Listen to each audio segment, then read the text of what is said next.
Hey guys, it's me, Professor Milo, here again with another video, this time being a mini review of the game LEGO Batman, Legacy of the Dark Knight, sharing a few things I liked about it and a few things I didn't. The game comes out very soon and might even be available at the time I post this video, but since the full review will probably take a while and I already have a few opinions about it, I decided to make a little preview, so without further ado, starting off with the things I liked.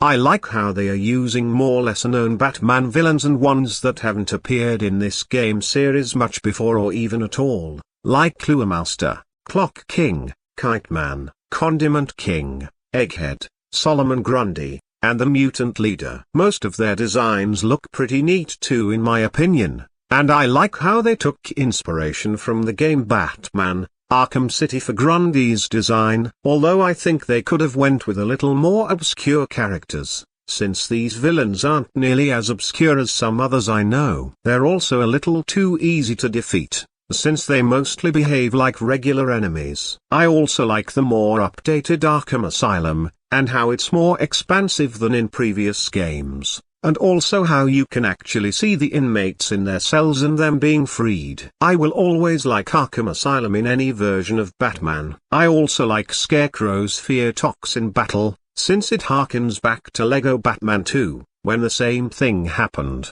Although I think just having the mutant leader as the boss battle during that moment and no other inmates was a bit clunky. You should have been fighting different inmates all throughout the asylum, and that would make it cooler in my opinion. Of course, I also love the references and Easter eggs to various Batman media and the past Batman films, and how most of the villains are in their movie costumes and designs. As I have said in my previous videos on this game, I like the combat system inspired by the Arkham games, and think it's an improvement from the previous games, since it's much more fluid and nicer looking, and especially fun. On an additional note, I like how they're expanding the lore, characters, and locations of this universe. I'm always down for universes being expanded upon.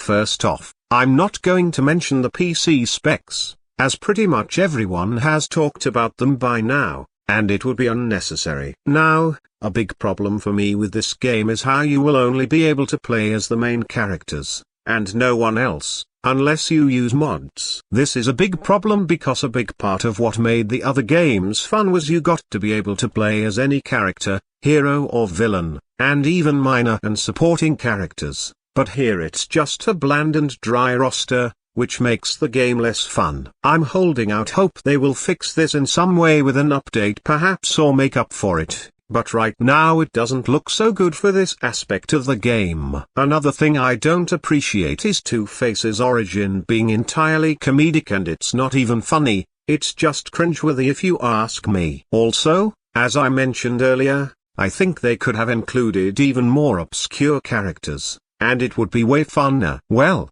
at least we have mods.